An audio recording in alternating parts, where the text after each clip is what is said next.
Are we recording? Yes, there's someone. JC, please start the recording. Recording in progress. Yes, so again, welcome to our event this evening. We are very thankful to our participants, both our audience and presenters, for accepting our invitation to participate in this event. For those who may not be familiar with World Refugee Day, it is a day to honor the courage and resilience of millions of people around the globe forced to flee war and persecution. But it's also a moment to sound an alarm on their behalf. I am sure that most of you who have been following the news would have seen what is happening in Gaza in particular, would have seen what is just happening in Iran. We live in a world in which human life has very, very little value by certain sectors of the global community. And it is very important on days like these that we take some time to focus and to remember those who have been struggling and those who have been displaced by the ravages of capitalism and imperialism. In the Caribbean, we have Haiti as a prime example of a situation that should not occur. It's a place of misery, a place of dispossession. And it is very interesting that today, I was on an interview earlier today on a radio and television interview. And the issue of dispossession came about. In fact, the part of the world where I was born, the Caribbean, we have been a prime example of dispossession since the arrival of what we call the Columbus expedition. And that's what that model of interaction has permeated Caribbean life and Caribbean civilization that has left us in dire straits. But this is the reality of our world.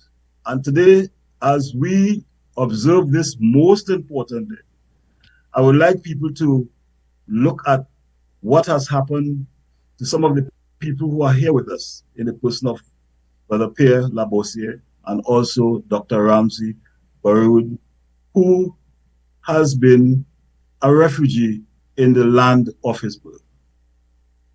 There is a very interesting quote that I use quite frequently from the Italian philosopher Antonio Gramsci. And the quote, and I'm paraphrasing, that the old world is dying, the new world struggles to be born. It is a time of monsters. And what we are witnessing is the emergence of all kinds of monsters, particularly from what we call Western civilization. And those monsters have victimized people in what is called the global South. And so it is important that we remember the causes of this catastrophe that continues to exist in the lives and the nations of people of the global South. And before I introduce my moderator, I want to just use one last quote from James Baldwin, which I think is a very important quote to contextualize our world and our discussion. And he said, similarly to Gramsci, an old world is dying and a new one announces that it is ready to be born. This birth will not be easy, and many of us are doomed to discover that we are exceedingly clumsy midwives. No matter, so long as we accept that our responsibility is to the newborn, the acceptance of that responsibility contains the key to the necessary evolving skill. And today, our responsibility is to share information. Our responsibility is to lend solidarity to the people of Palestine, to the people of Haiti, the people of Yemen, to the people who have been victimized for no other reason that they stood up to an oppressive and unjust system. And so I would like to now introduce our moderator, Sister Yaya Maureen Coleman from Belize in Central America, a sister who too have been a deportee, incidentally, from the United States. So she too has been a victim and therefore can speak directly to this issue of disposition. So, Sister Yaya, I now introduce you to speak. Greetings, Brother Akko. You got jokes. I didn't see that coming. You got me on that one, Brother Akko. I sure have been deported from the United States. I violated their laws and self admitted, and I accept the consequence, even though they're unjust laws. Like Brother Akko said, I'm from Belize. I'll be moderating today. I'm asking, I believe we have 4 guests, if I'm not mistaken, and each person has 10 minutes to share. Now, at the 10-minute mark, I will indicate that it's 10 minutes, and then I may give you grace of maybe 5 more minutes. But we need to stay on track as far as the time so we can make use of people's time. And we want to thank all 35 people that chose to be here, or 34 with me, that chose to be here today in solidarity and in observance of World Refugee Day. So before I introduce our first speaker, who will be Dr. Baroud, I want to read a letter from one of our presenters. Well, not a letter so much, a note he sent me indicating why he will not be able to be with us. He is from Bonaire, and he's the head of the Bonaire Human Rights Organization. For those who may not be familiar, the people of Bonaire are being dispossessed by Dutch immigration policies, which has dispossessed them from their native land. And in the case of Bonaire, the Bonaireans are now 30% of the population in terms of indigenous Bonaireans. So they are the United Nations fighting to ensure that they are not dispossessed of their heritage and of their nation. And so this is the letter he sent to me apologizing for not being able to come. Dear brother, greetings from New York. I was busy on the phone. As you know, I'm in New York due to the current political situation and crisis. I must respectfully and regretfully excuse myself from today's meeting. Our organization, along with members from Bonaire, has requested that I refrain from participating in any public statements or presentations or gatherings. Given the new developments in the world, the sensitive nature of our case, and the circumstances surrounding our political struggle, we are advised and guided because of this sensitivity and the emerged situation and the importance of all that has happened that we will not make any presentations except within the framework of the United Nations, where the Bonaire case is planned to be addressed under international law. I appreciate your understanding and continued support, and please express my apologies to our audience. Warm regards, James Finnis, Bonaire Human Rights Organization. I felt I needed to explain that, given the situation that Brother James Finnis of Bonaire will not be with us this evening, given the political situation. So without further comment, I will now introduce our first speaker, who's Dr. Ramzy Baroud, who's an American-Palestinian journalist. He's the author of several books on the Israeli-Palestinian conflict. In 1948, when his father was 9 years old, the Baroud family was driven out of their village and ended up in a refugee camp in the Gaza Strip. Baroud was born in 1972 and raised in the Nuseirat refugee camp in the Gaza Strip, where from the age of 6, he attended the United Nations Relief and Work Agency Elementary School for Boys.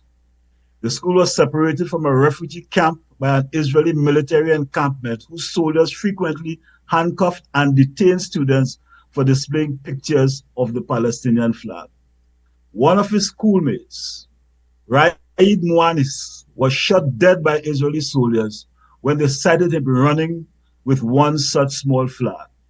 As a high school student, he joined other youths in throwing stones when the first Intifada broke out and the idea soldiers would shoot their way. He has recounted much of his family's history in his memoir, My Father Was a Freedom Fighter, which has been highly praised and called a heartbreaking masterpiece. It narrates a tragic journey of rural self-sufficient population that is driven to total dispossession, humiliation, and absolute poverty. His elder sister, Soma Baroud, who graduated in medicine at Aleppo and whose home in the Quarara area of Khan Yunis was demolished by the Israeli army in September 2024. She was assassinated the following month on October 9, 2024, when an Israeli missile struck a taxi at the Bani Suhalia roundabout near Khan Yunis, which was carrying her and some friends either to or from the hospital where she worked. Her husband, Hamdi, who was Dean of Law at Gaza University, had reportedly been killed in January by an Israeli quadcopter, but his body was never found. In 1999, dissatisfied with the failure of mainstream outlets, including Palestinian news sources, Dr. Baroud founded the Palestinian Chronicles, which became a newspaper of which he remains the chief editor. He has served as the managing editor of Middle East Eye and editor-in-chief of the Brunei Times and Al Jazeera's English department, where he once headed Al Jazeera's English department and research.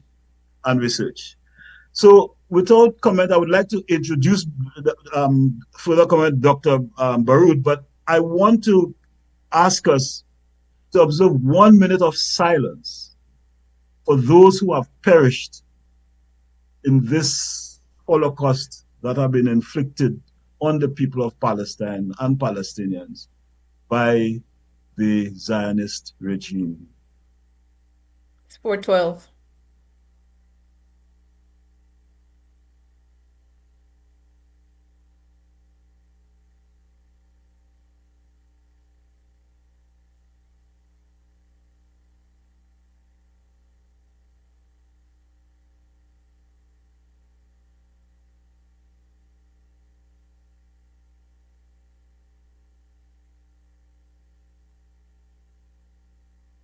And also for all victims of oppression. Brother Ako, this Thank is you very Pierre. much. Yes? This is Pierre. I'm sorry for cutting in. It appears that Brother Mr. Castaneda, Yes. he cannot get in. And also his translator is Sylvia Brandon Perez. Is there a separate line for the translation? She will be translating from Spanish to English and vice versa.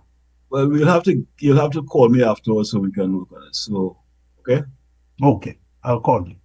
So call me on the phone. So without further comment, I will now introduce our first speaker, Dr. Ramzy Baroud. Before you do, Brother Ako, could we ask everyone who's not speaking to please mute your mic so we don't have feedback?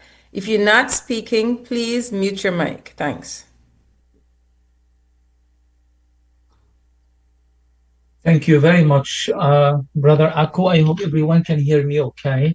Yes, we are. And also thank you to all the brothers and sisters who are with us today, to all the people in Haiti and in the rest of the Caribbean who are, have been raising their voices in unison in solidarity with Palestine. We also stand in solidarity with them. They are an important part of our political discourse. I know mainstream media doesn't often, if at all, convey that reality, but we are all part of the same struggle for justice anywhere in the world, especially in the global South and global majority. I think it's important that we start with the note that, even though the UN World Refugee Day often is just dedicated to, ceremonial language and protocol and talking about sentiments and that sort of thing, engaging the very countries that have actually been very much responsible for creating refugee crises, for us, people who are directly affected by the refugee crisis, if you will, for the lack of a better word, we don't see it as an event that just happens without political context. We are an outcome of political context that is itself an outcome of a great deal of injustices that have been happening in the world for a very long time. They are not natural disasters. They are not outcomes. Natural disasters do happen, true, and that can in fact create displacement and such. But the perpetuation of this crisis is directly resulting from political crises, which are often centered in colonialism, imperialism, military occupations, and other kinds of violence. For example, if you look at the situation in Palestine, it wasn't a spur of the moment event that led to the creation of what we call the Nakba, the catastrophic destruction of the Palestinian homeland, and a period that is affiliated with May 1948, but in actuality, it ranges from 1947, late 1947, all the way up to the early 1950s. That event actually was linked to the rise of Zionism, a racist ideology that mirrored these very fascist and racist and ethnocentric ideologies that plagued Europe at the late half or the second half of the 19th century. Zionism is a European colonial invention. Quite often, Zionism is not discussed as such, and it's viewed as something that is uniquely related to Israel and those who advocated the establishment of Israel on the ruins of historic Palestine. But this is not true. Zionism is one of numerous manifestations of European colonialism. And if it were not for British colonialism, for example, Zionism would have never succeeded in establishing a state in my ancestral homeland, Palestine. In fact, if you look at the very laws that the British used while governing Palestine during a period that was known as the Mandate years, that was between early 1920s all the way until 1948, you're going to find that Israel has actually basically copy and pasted the British techniques and the British laws. Like if you look, for example, at what they call the emergency regulations that the British have used to suppress Palestinian political dissents and Palestinian national movement that fought against both Zionism and British colonialism, you're going to find that it is more or less the same laws that Israel adopted after 1948 when the British exited Palestine by the Zionists, by Israel.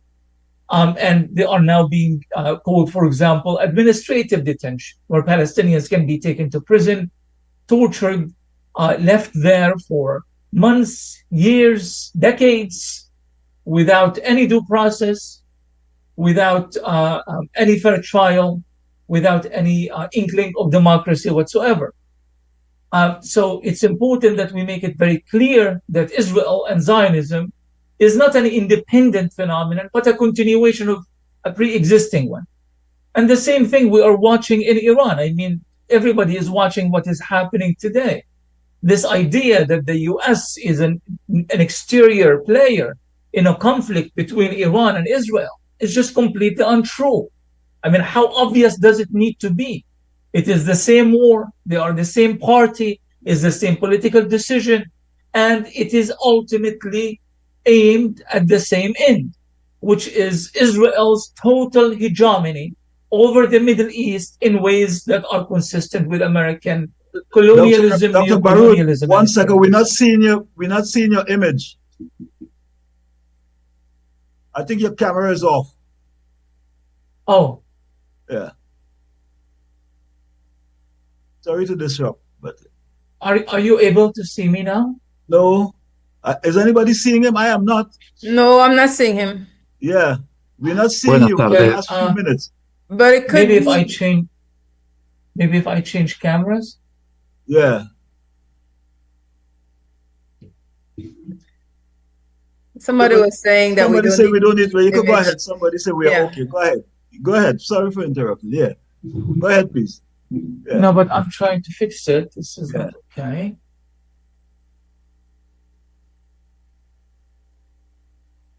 Mm.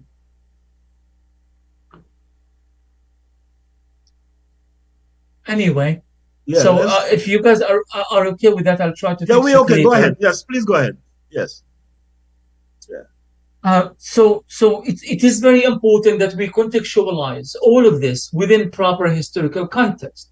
Uh, I mean, let's assume, God forbid, that the worst case scenario does actualize, and Israel succeeds in toppling Iran with the help of the United States. Can we imagine what that scenario would be like? That scenario is going to be the creation of a major refugee crisis coming from Iran.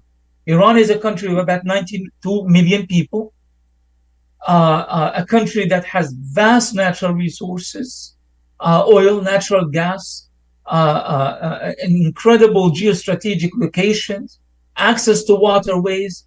Iran doesn't have a refugee crisis at the moment. To the contrary, millions of refugees from Afghanistan, Pakistan, and other countries are actually taking shelter in Iran. But if this imperialist American Israeli conspiracy, with the help of Britain, with the help of France, with the help of Germany, especially Germany, among others, succeed, imagine what's going to happen as a result. You're going to have millions of Iranians who are going to find themselves refugees, whether in Iraq, in Syria, in Europe, and other parts of the world. Then what will the UN come and say after that? There will be a day in which we commemorate the refugee crisis and show solidarity with all the refugees in the world, without any context, without anyone referring to the word imperialism. I mean, you look at the statement. If you read the text, the 2001 text regarding the refugees, then you're not going to find any reference to colonialism, to imperialism, to the political responsibility of neo-colonial Western countries. Of course not. It is our responsibility to do so. So I am Ramzy Baroud, a refugee who is the son of a refugee. Well, actually, the son of two refugees. My mother too was a refugee, and we are not a coincidence, a historical coincidence. It just didn't happen. It was a process that was perpetuated for decades prior to the Nakba, prior to the Palestinian catastrophe of 48, and it continues to become this way. If you look at, and I've done a lot of research, my academic specialty, if you will, is people's history, meaning that I shape and create alternative historical discourses based on massive number of interviews with ordinary Palestinians and other people from the region. And using these narratives, I try to reconstruct history to offer an alternative way of looking at things. I have interviewed Palestinians who have been refugees twice, 3 times, 4 times, 5 times, and counting. Some refugees were made refugees in 48 in Palestine, went to Jordan. From Jordan during the Civil War, they went to Lebanon. In Lebanon during the Civil War, they went to Syria. In Syria during the Civil War, they ended up in Turkey, then Greece, then Austria, then Germany, and so forth and so on. So we are looking here at several generations of Palestinian refugees that are all still being victimized by these political circumstances imposed by Israel. So it's important that we also realize that we are not in the business of enjoying or relishing the moment of being refugees. I would love to shed that title altogether, where I am not a refugee anymore. It's not something that we want to be. It's not an identity we want to connect to. But for the time being, it's useful, because the moment we detach or delink ourselves from the identity of being a refugee, which is exactly what Israel wants, is the day that we forget. We forget about the Nakba, the catastrophe of 48. We forget about the millions of refugees scattered in refugee camps in Gaza, in the West Bank, in Jordan and Lebanon, in Syria, and throughout the Shatat or the diaspora. They have rights under international law. UN Resolution 194 calls for Palestinian refugees to go home. There are about 5, 6, 7 millions of us right now in Palestine and outside of Palestine. Another important issue is that the Nakba, as in Palestinian discourse, is not an event that's assigned, the kind of the position in archive, in historical archives. The Nakba is a continuous event. It's what we call in Arabic al-Nakba al-Mustamirra, which means the continued Nakba, which means that the circumstances that have created the Nakba, colonialism, Zionism, ethnic cleansing, racism, injustices, the denial of right, disrespect for international law, the continuous subjugation of Palestinians and so forth and so on, have continued. And therefore, the outcomes of all of these events is continuing as well. You have 5 more minutes, Dr. Ramzy. Okay, thank you. Thank you for that reminder, which means I need to jump on the...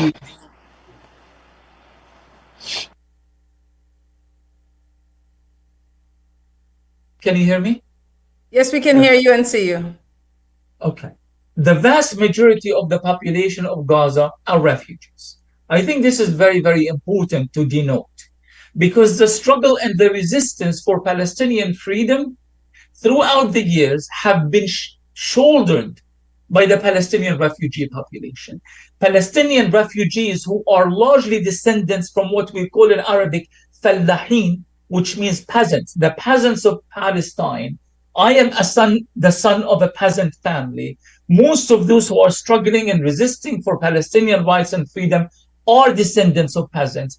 We are the refugees who have shouldered the responsibility of liberation and the struggle for freedom and liberation. And that takes me to another important point. Being a refugee is not an act of victimization. There is a difference, and I always try to de-alienate this difference. There is a difference between being made a victim and embracing your victimhood. That is absolutely critical in my mind and in the minds of many Palestinians. I cannot dictate on my enemy how to behave. Israel is behaving according to whatever historical assignment Zionism as a racist ideology have been founded on. But the Palestinians, so therefore Israel can kill, Israel can carry out genocides, Israel can practice apartheid, racism, and all the rest. But as Palestinians, we have not accepted that our historical role in this story is that we are victims. Because if we did accept that role, the Palestinian struggle would have ended a long time ago.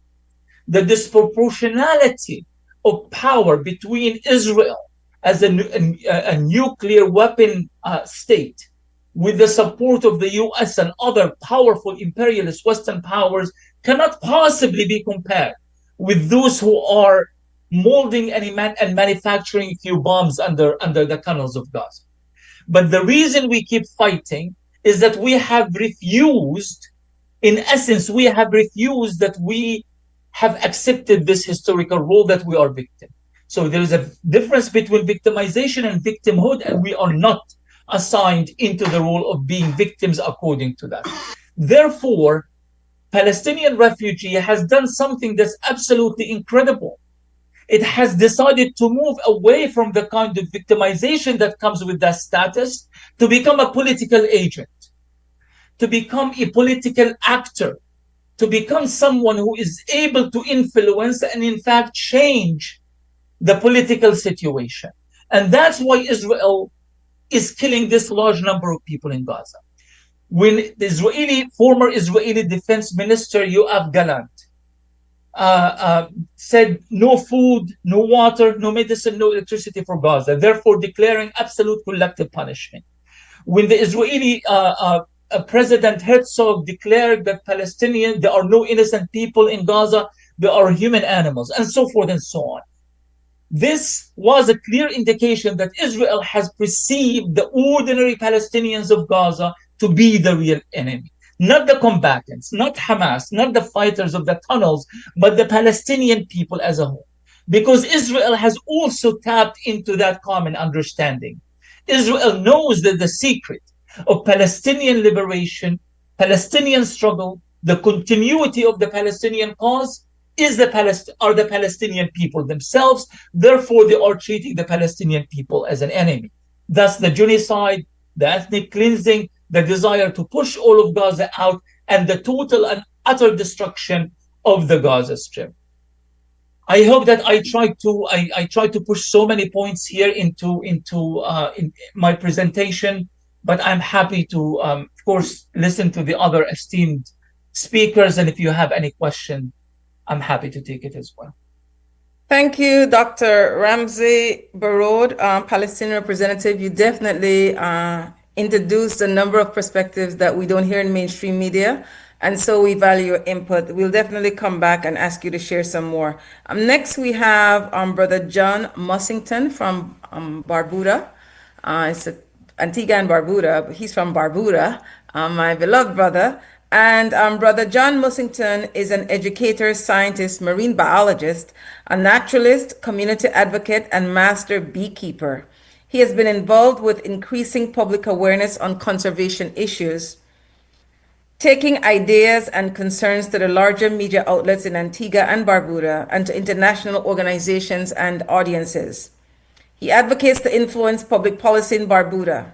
As a leader in organizations such as the Barbuda Farming Co-op and the Barbuda Land Rights Committee, Brother Mussington actively agitates to promote awareness of resource management and sustainable development issues and to promote policies that conserve the natural and built environment. Brother John Mussington, the mic is yours. It's 6:32. You have 10 minutes. Thank you, Yaya. Can you hear me well, everybody? With the hair I see a black man. Okay, then. So thank you, Yaya, and thank you to the host for this discussion this afternoon. Greetings from the tiny island of Barbuda, from the nation of Antigua and Barbuda. I'd like to first start off by saying we stand in solidarity with the Palestinians. We are very much aware of the situation which has been going on and continues in terms of the genocide and the atrocious behavior of certain states in this world. We also stand in solidarity with Haiti. They have led the way in terms of the first Black nation to liberate itself. And because of that, they continue to face the wrath of the developed world to send the message that people of the South should not dare to liberate themselves. So with those opening words, let me share my perspective in terms of this discussion on displacement and refugees.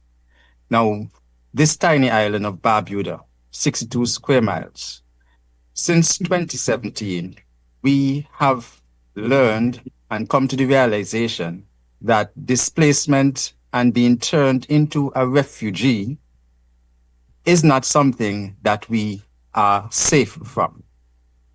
With the climate crisis going on, these tiny islands are prone to disasters.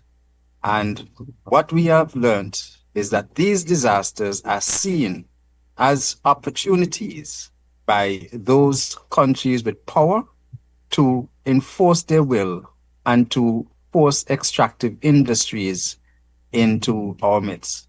As a result of that, we get displaced. We become refugees, in a sense. And one of the things we have learned over the past 7 going on 8 years is that we are not alone in this trend.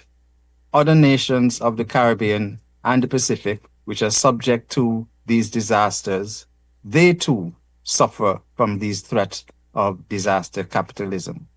And with regards to Latin America, the fact that these metals which are required for the functioning of the modern world, and especially to allow the war machines to continue, these rare metals, wherever they are found, the people who live in those areas and who therefore are sitting on these resources which are needed by the developed world, they too are in danger of being displaced and become refugees because of persons who wish to utilize their resources. So this idea of displacement, it takes all sorts of forms. And one of the things that I recently learned is that we have a branch of the United Nations which is concerned with disaster risk reduction. And if we are going to be fair as small island developing states and be able to address and manage our disasters in terms of reducing them, that cannot be done without the acknowledgement of this phenomenon of disaster capitalism. These extractive industries, which tend to take advantage of the climate crisis and certain situations that we face as small island developing states. The other notion that I want to put on the table is the whole question of colonialism. Because at the root of all this, as small islands like Antigua and Barbuda, which has gone through the period of enslavement and colonialism, we are now faced with a resurgence of those same forces from those nations who benefited and became strong and wealthy as a result of that phase of humanity, chattel slavery. They are now resurfacing, and they are the same forces which are taking advantage of the disasters which impact us because of this climate crisis, which is caused more than anything else by the lifestyles and the focus of these wealthy nations. So we're in a double jeopardy situation. These disasters are caused by the consumerism and the lifestyles and the ravages of the developed countries. We get hit by these disasters, and these disasters themselves are used as opportunities to further reintroduce colonialism so as to extract wealth and other resources from these countries. So that aspect of displacement is something I want to put on the table. It is something that many of the small islands in the Caribbean are suffering. It is something which the indigenous people of Latin America, they are suffering. And so we have to be very much conscious of the various faces that this can take, because if we're going to resist, if we're going to address this whole question of displacement and being made refugees, and to protect ourselves from that, we have to be very conscious of the various mechanisms, the various forms that this can take. And one last thing before I close is the whole question of how we have been living in this part of the world. In Barbuda, we practice a communal land system. The entire island is owned in common by all the people of Barbuda. It's a similar system which is practiced by other racialized people throughout the world. For example, the people in Suriname, the Saramacc people, the Kalinago as indigenous people, they also practice that. And I will also mention the Maroons of Jamaica. Now, this system of common ownership of land, no freehold, it offers equitable access to all people to the resources of a country. It is the fairest way of managing resources that we know. And as a consequence of that, we have lived through the decades and have reached this stage where our islands and our countries are looked on paradise. So the earth is in serious trouble.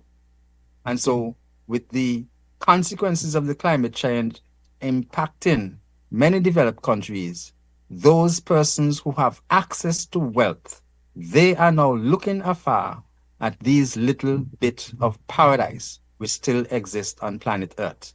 And what they do, they utilize the wealth in order to force change and to displace people, take paradise once again from persons who have managed to live a particular way, maintain the resources in a sustainable manner, in the hopes of passing them on to future generations. Because of that good stewardship, we are now in danger of being displaced. We are now in danger of the colonizers returning to take what they discarded decades ago. So I'll stop there, Yaya, and listening to discussions going on forward. Thanks, Brother John Mussington, and for the stern reminder that nobody is safe. The colonizers could come back and claim your territory and make you a refugee. Thanks, Brother John. Brother Akko, will you be introducing Brother Carlos next? Yes, I know there was a little challenge. I got a phone call and I hope we can work through it. But our next speaker will be Comrade Carlos Castaneda, who is a former diplomat, I think former foreign minister, and an official of the FMLN, which is the Farabundo Marti Liberation Front of El Salvador. For those of us who grew up and was active in struggles in the 1970s and 80s, will be very familiar with the brutality that the FMLN experienced during that period, caused by the United States and its goons in the hemisphere. He's also a member of the FMLN Political Commission and the current Secretary for International Relations. It's important to note also that a new goon has emerged in El Salvador in the personality of a man called Bukele, who has decided that he is the judge and sometimes, I suppose, jury of people, displacing people and putting them in gulags called prisons. So we are very happy to have Comrade Castaneda with us. And I know there's a language challenge and I think there's a translator. So I hope that we can solve it on the fly, so to speak. Comrade Castaneda, it's a pleasure to see you here. And we'll be very happy to hear from you about the struggles of the FMLN and the people of El Salvador. Camarada Castañeda, es un placer tenerlo aquí y le damos la bienvenida. Muchas gracias y muy buenas tardes. Un saludo. Thank you and good afternoon. Greetings to all of you. Un saludo del Frente Farabundo Martí para la Liberación Nacional de El Salvador. From the Farabundo Martí Front to liberate El Salvador. Estimados y estimadas, la vida en cada sociedad es compleja y por momentos muy complicada. Dear people, life in a society is complex and sometimes very difficult. En nuestro país vivimos un estado de excepción. In our country, we are living in a state of exception. Desde marzo del 2022. Since March of 2022. Yo quiero compartir a ustedes por los minutos que tengo acceso. I want to share with you in the minutes that I have access to.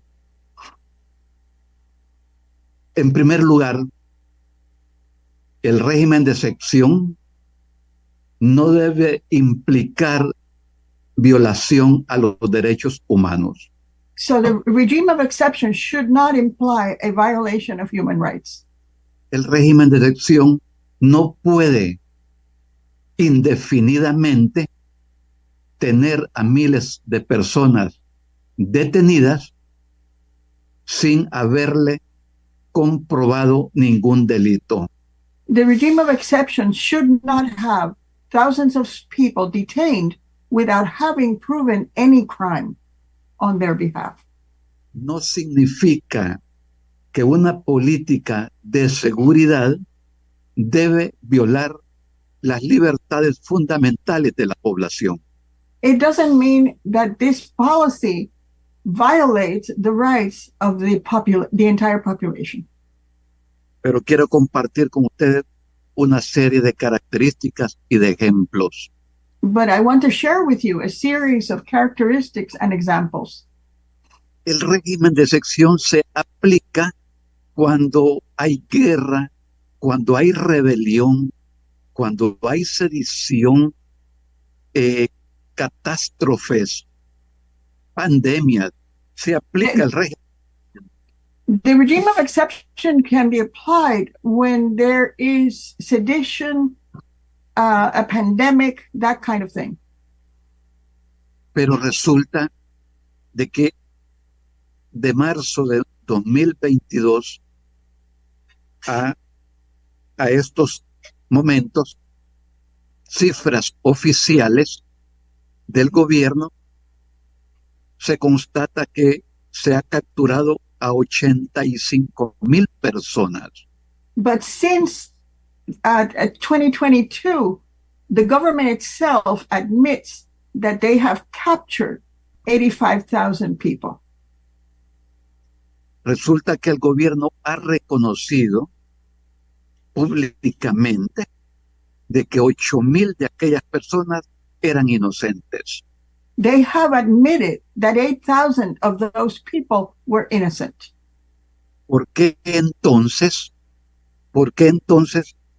son más miles de personas inocentes que llevan ya en el sistema carcelario casi 3 años de detenidos y no hay forma de que puedan contratar a un abogado al que tiene derecho para la defensa o para el seguimiento del respectivo acusación? But despite their admission of people who are innocent, there are thousands of people in prison who have no way to hire an attorney or someone who can help them. The doors are closing. Please stand clear of the doors.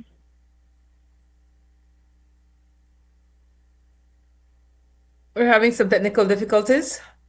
No, go ahead. Someone is muted now. Go ahead. Yeah, translator, you can go ahead. Adelante. En ese sentido, para aprovechar los minutos, 413 personas han muerto, han fallecido en el sistema penitenciario de nuestro país. Estas personas están bajo custodia del Estado, pero la información no registra de qué murieron, porque es información reservada que no se puede compartir ni a la familia, mucho menos al público, a la sociedad. So the government has admitted that over 400 people have died in custody, but you cannot share that. And even their families are not allowed to find out what has happened to them. En ese sentido, seguridad no significa golpear el tema de otra seguridad, la seguridad alimentaria, la seguridad ciudadana, el debido proceso. So security doesn't mean, for example, security in terms of elementary security, in other words, food or health or anything like that while in prison. En ese sentido, ha ocurrido últimamente, desde el mes de marzo, en nuestro país, a raíz de las políticas de deportaciones de nuestros migrantes, inmigrantes de otros países, que su derecho es regresar a su país de origen. ¿Por qué entonces tenerlos en el centro de confinamiento de terrorismo cuando no han cometido ningún delito? ¿Por qué entonces tener más de 200 personas, particularmente de la República de Venezuela, cuando la República de Venezuela tiene un programa demostrado valioso y de respeto? Bienvenido a la patria, de vuelta a la patria. Entonces, ¿por qué estar detenidos en un tercer país de El Salvador, donde no han cometido delito, y que también se ha comprobado que no han cometido delito en Estados Unidos. So many of the people who are being deported to to the prison in El Salvador, which is a brutal prison, are not citizens of El Salvador. They're, for example, citizens of Venezuela, which has an excellent jailing program and which says welcome, and they're being deported to third countries, like the jail in our country, to be tortured and abused. En ese sentido, los derechos políticos, y como lo establece para ir, estimada, para los minutos, reitero yo el tema constitucional. El artículo 29 de nuestra Constitución de la República. So Article 29 of our republic is about constitutional rights. En casos de guerra, invasión del territorio, rebelión, catástrofe, epidemias. In the event of war or a catastrophe or an epidemic, u otra calamidad pública, or any other public calamity, podrán suspenderse las garantías. The guarantees may be suspended.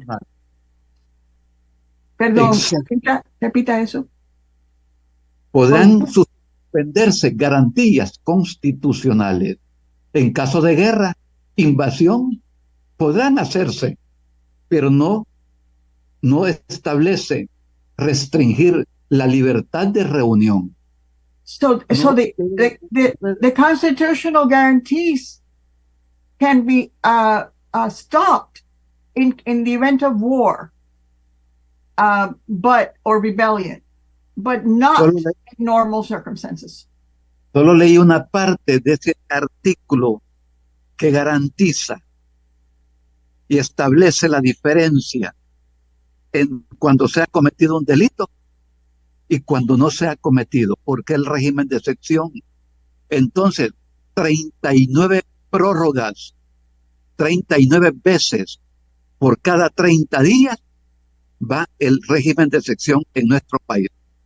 En So lugar de the regime of exception continues to apply despite the fact that there have been 39 protests, which is they're not entitled to do. En ese sentido, compartimos con ustedes esta complejidad de las medidas del gobierno de El Salvador. Y en ese sentido, we share with you the techniques used by the government of El Salvador. En ese sentido, la ley de régimen de excepción ya no es una ley temporal, se convirtió en una ley permanente. So the regime of exception was supposed to be temporary, but it has become permanent. Y eso no está respaldado, es anti-inconstitucional. And that is against the Constitution of El Salvador.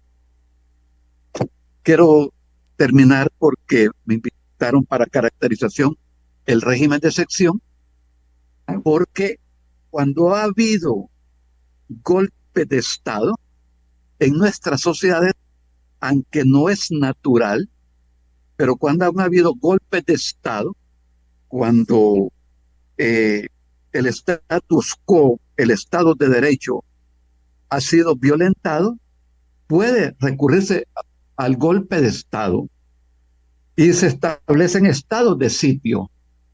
So sometimes there are a state of siege when there has been a violation of status, of like a coup. Entonces, no se puede, voy culminando con esta reflexión, pero el tema es compartir con ustedes la gravedad, la complicación de la prolongación del estado de excepción. con un argumento de seguridad nacional. So Y el- I want to share with you that this state of exception is being used as it would have been okay if it was temporary, but it is being used as a permanent state of siege. There's 5 more minutes.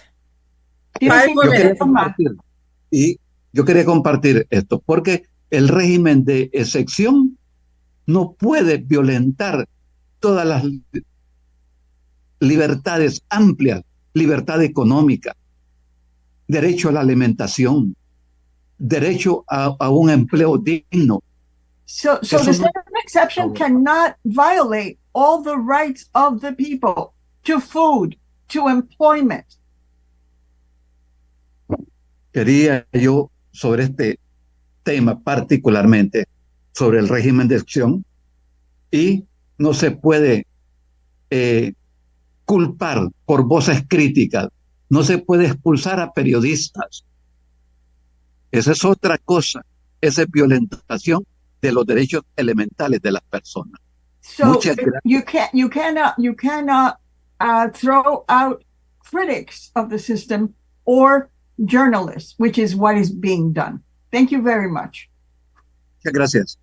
Thank you very much, Comrade Carlos and Sister Sylvia, for being available to do that quick translation and for hammering home the point, Comrade Carlos, that the state of exception is a violation of human rights in El Salvador. Now we'll go on to the... Gracias por un momento. Gracias por explicarnos lo del estado de excepción en El Salvador y la violación de todos los derechos. Gracias a ustedes por permitirnos estar en esta plataforma. Desde El Thank you for Salvador, allowing us to be on this platform. debido respeto a todas y todos ustedes. Respect to all of you. Thank you very much. We'll have time in question and answer segment for more people to engage the guests. Our next guest is Brother Pierre Labossiere, who is the co-founder of the Haiti Action Committee, HAC, and the Haiti Emergency Relief Fund, HERF, established in the Bay Area in 1991 and 2004, respectively. Working with Haiti's grassroots movement that is engaged in the struggle for justice and democracy, HAC and HERF provide information regarding conditions on the ground, assist refugees, and support community-based initiatives and institutions working for the liberation and rebuilding of Haiti. Brother Pierre was born in Haiti, moved to New York City in 1970 and later to Oakland. He has been active in various organizations around issues of racial, social, and economic justice. He has been involved in the struggle for Haitian liberation and self-determination and has participated in community mobilizations against U.S.-imposed Haitian dictators and the deportation of Haitian refugees. Brother Pierre Labossiere, it's 6:58. You have 10 minutes. You have the mic. Okay, thank you so much. And thank you to all the speakers who have presented so eloquently and very clearly what the situation is. As we are looking at this day, refugee, and this day of refugees, that was on June 20th, this is very significant. As you know, Haitian refugees have been facing a crisis in Haiti, which has forced them to leave their home nation. And unfortunately, when they reach other lands, they are not welcome as human beings should be welcome, human beings seeking refuge. Let me say that we pay tribute to all refugees all over the world, all people who are forced to leave their homeland, from all over the world. I know many of you in the audience, like Sylvia, for example, are people who just translated for Comrade Carlos. Sylvia is a human rights attorney who fought for Haitian refugees. And I know in the audience, probably there are many others who are engaged right now in the struggle, not just for Haitian refugees, but for refugees all over the world. I tip my hat to you on this day and thank you so much for all the work that you are doing. I want to pay a special tribute also to the founders of the Haitian nation, the people who fought and defeated the troops of Napoleon, defeated the racist imperialist forces, because they had the foresight. Human beings have always welcomed other human beings, but to have a nation enshrined in its constitution, in its document, way back in 1804, 1805, that they welcome refugees, they welcome enslaved people, Africans, who would find their way to Haiti, and right away Haiti would recognize them as free human beings and grant them Haitian citizenship. Also, Haiti, it's in the constitution as well at that time that Haiti welcomed people of indigenous origins, because our foremothers and forefathers, formerly enslaved, recognized that the people of the indigenous people, the land was stolen from them, and they were victims of genocide, but not just victims, they were continually fighting for the liberation and against imperialism and colonialism that they imposed on them. So right now what's happening, we see Haitians have been fleeing since the dictatorship of Duvalier, but we can take it a little further back. From the 20s on, that's when you had massive waves of people fleeing Haiti. Why? It coincided with the U.S. occupation, the U.S. invasion of Haiti, 1915 to 1934, in which the powerful forces of the U.S. were imposing a plantation system, expropriating people from their lands, and people fighting against that system were so over 20,000 Haitians were killed during that time, and the survivors, many of them had to flee Haiti and go to various neighboring islands, particularly Cuba and the Dominican Republic. Fast forward to 1957, with the imposition of Papa Doc Duvalier and the dictatorship of the Duvalier, supported by the U.S., there was a massive wave of Haitians fleeing to go to any land that would welcome them. Many of them not just in the U.S., but to various islands and the Dominican Republic as well. Many Haitians are in Cuba. And again, and today, as we are seeing right now, so many Haitians fleeing Haiti, and the treatment that they receive, particularly in the U.S., is for the most part a very racist treatment, and where people are vilified, incarcerated, and very few actually receive asylum. But in many other countries, for example, in Jamaica, in the Dominican Republic, in the Bahamas, Haitians are not well treated at all when they seek refuge. And this flies in the face of the guarantees of the rights of refugees. People seeking refuge are human beings, and they have the right to seek that refuge, and their cases can be adjudicated. They can be seen whether they have a good case for asylum or not, but they have to have access to due process. And this is what is lacking. And there has been this constant dehumanization of our people. What is causing this situation? What is causing this mass exodus out of Haiti today, right now? 2004 was the most recent coup d'etat that the US, France, and Canada organized, in which they kidnapped the duly elected and popular president of Haiti, President Jean-Bertrand Aristide. As a result of that, Haiti has been in turmoil. 21 years of United Nations, United States occupation. The country is now in shambles. They have imposed conditions in the country. We are talking about the so-called neoliberal policies, meaning the policies of completely non-government investment in the well-being of the population. None of that. And when people stand up to organize unions and to demand their rights, then they unleash on them forces, security forces, but also what you would call, what they are calling gangs in the press, but these are not gangs. These are organized groups of criminals and terrorists who are terrorizing the population and forcing the people out. Also, what's happening is that the land also has a number of resources. So it has become very much in the interest of a number of multinational corporations and a little ruling elite to chase away, to exercise terror, to force people to leave those lands so that they could grab them.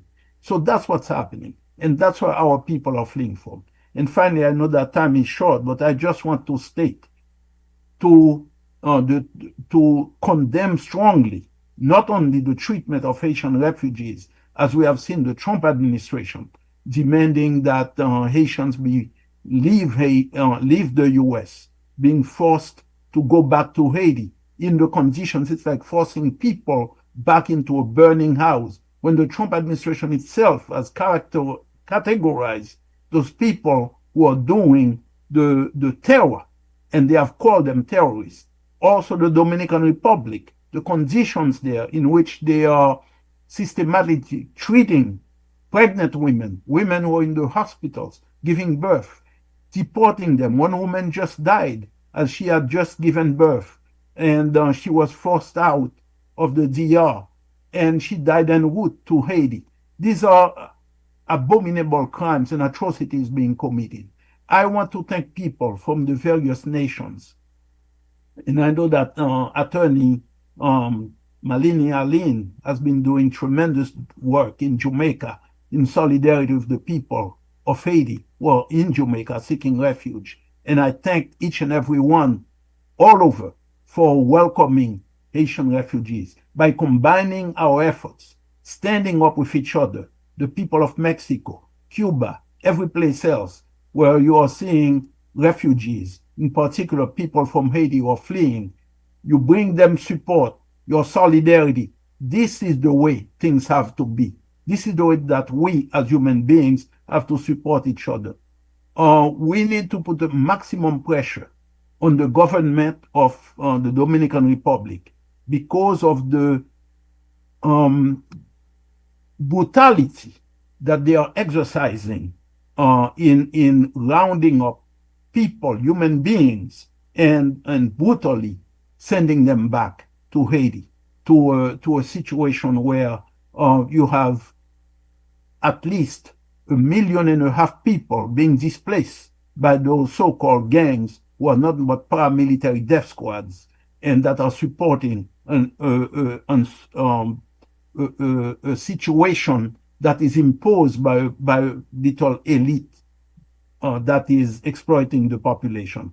And so I'll stop right there because I know there will be questions later on. And but again, I appeal for your solidarity, not only for Haitians, but refugees all over the world. Only we, the people, can save the people. Thank you. Thanks, Brother Pierre, for pointing out the hypocrisy of the United States, CARICOM countries, inclusive of the Dominican Republic, by not honoring refugees when they arrive at our borders. We have 20 minutes for question and answers. You may raise your hand. You may put your comment in the comment section. Let's make much of these 20 minutes. I know you must have questions or comments for our 4 presenters. If they're taking a second too long to ask questions, presenters, if there's something else you want to add that you did not add in the allotted time that you had, go ahead and do that now. It's now 7:09.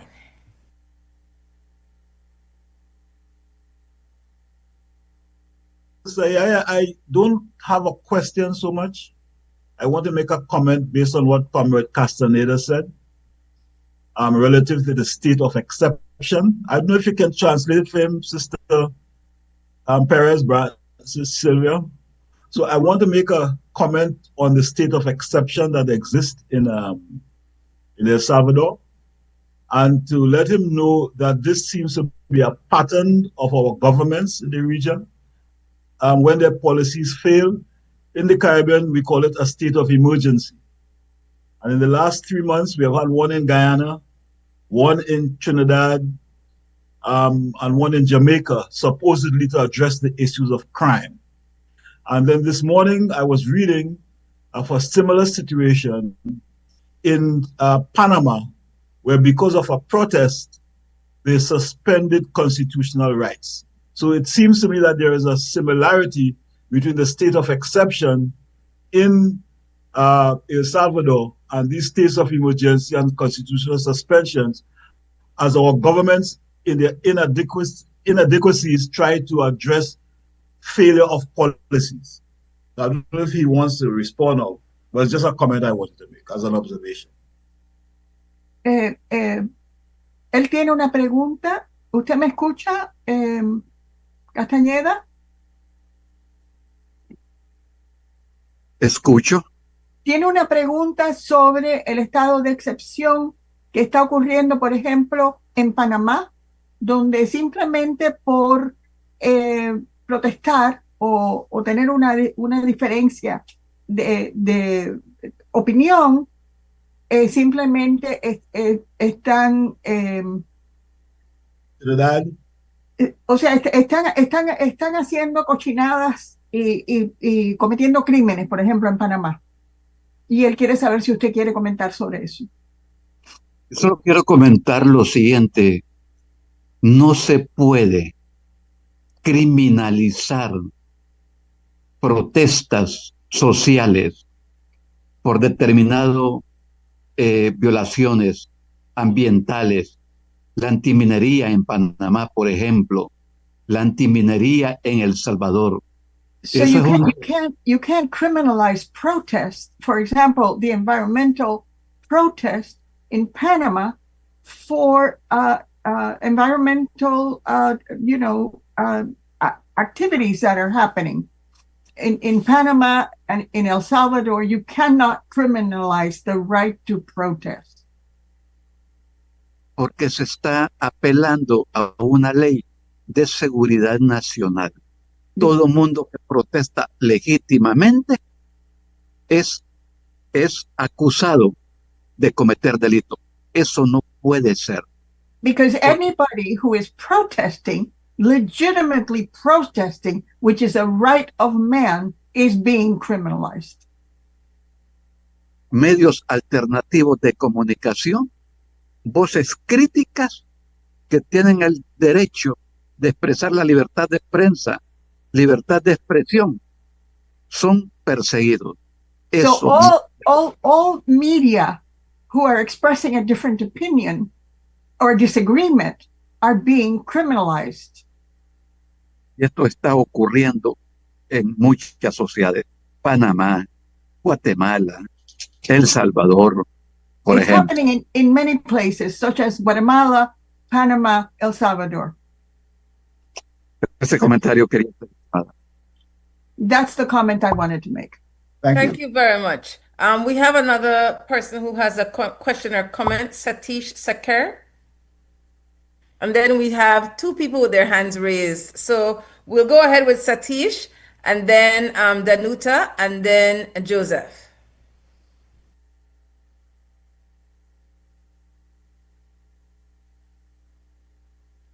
Satish, go ahead. Danuta, go ahead.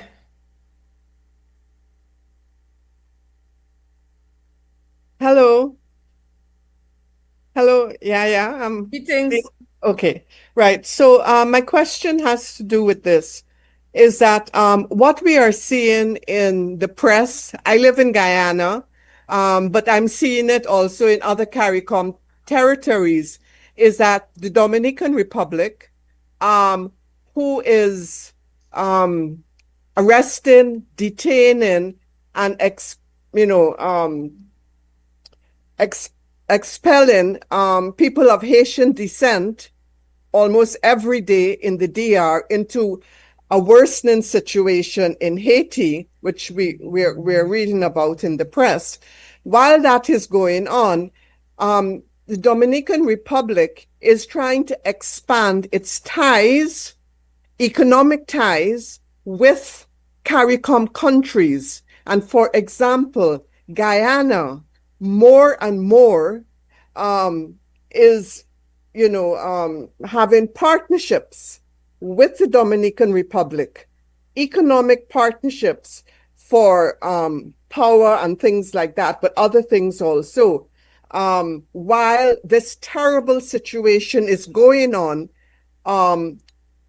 concerning people of Haitian descent, while Haiti is a full member of CARICOM, a full member of Caribbean people, and DR, who does not have those kind of cultural links or historical links with the Caribbean, and we see, even in the face of these gross violations of the rights of people of Haitian descent, yet CARICOM countries engaging in economic partnerships with DR. I just wanted to make that point, and if anybody, I would like a comment from anybody here on that. Thank you. Thank you, Danuta. If you all can put your camera on when you speak, we'd appreciate it. Would anyone like to respond to Danuta? Sister Sylvia. Your mic is off. We can't hear you, Sister Sylvia. Your mic is off. Mute. Okay. There you So go. I lived in the Dominican Republic for a year when the United States had a coup against the government of Juan Bosch, Dr. Juan Bosch, who was a brilliant man, and they had a coup.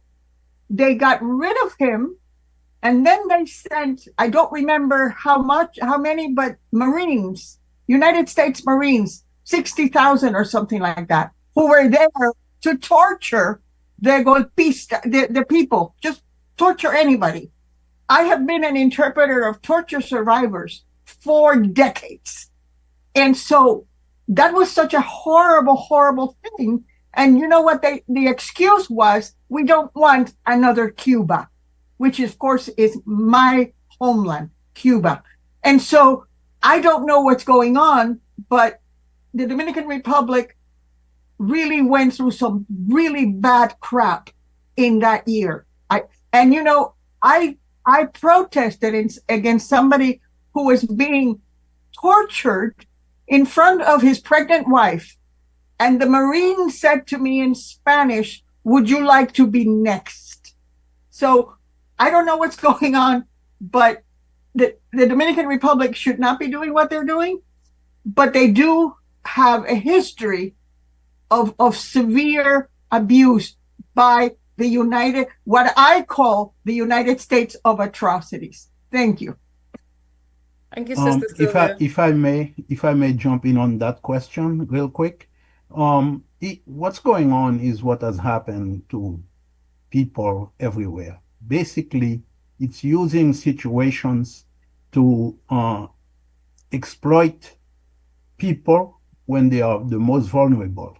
Again, I want to stress that I have a lot of contact with people from the DR, people who are Dominicans, and they are the majority of Dominicans are very, very supportive of the people of Haiti. And President Aristide stated it best. He stated that the people of the Dominican Republic and the people of Haiti are two wings of the same bird, you see. And so, but what happens is, in both countries, you have a little ruling elite that is in league with international imperialism to subject, to exploit both people.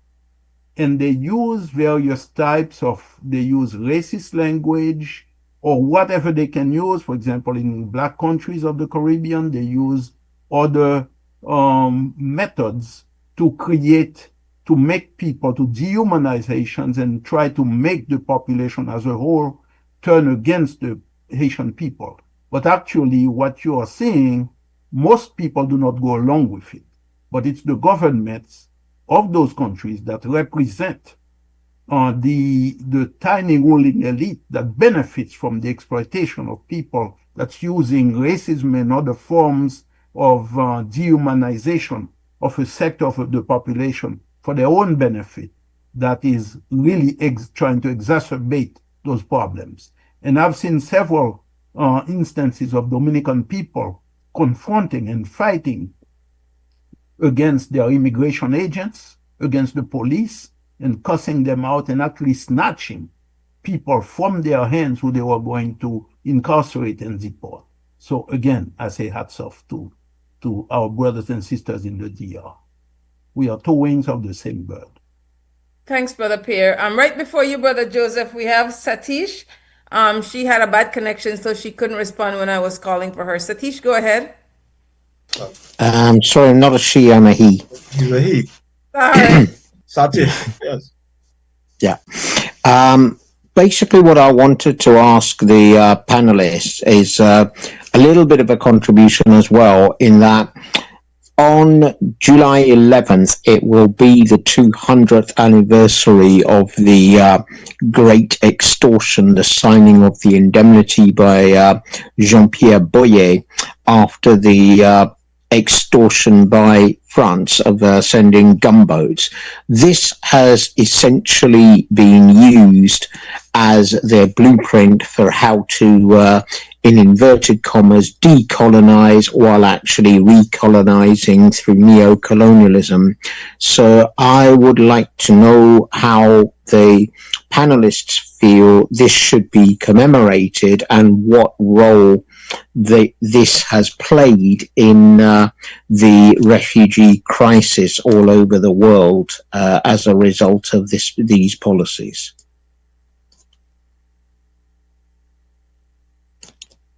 Any other panelists? Yeah, can I comment quickly? Yeah. Yes, brother, yes. Yeah, just in question to that, how can we commemorate?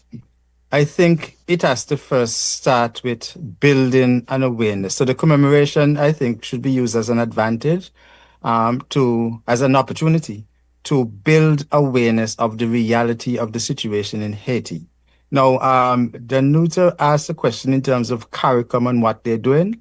And I think for us in the Eastern Caribbean especially, we are constantly fed with the narrative by our government state media, which is basically just repeating the narrative of the US mainstream media. And it shows a woeful lack of understanding of history, a woeful lack of the realities of what is going on in Haiti. And it paints that picture of Haiti as being these unfortunate people who cannot do things right, who forever, because of voodoo and so on, they are backwards.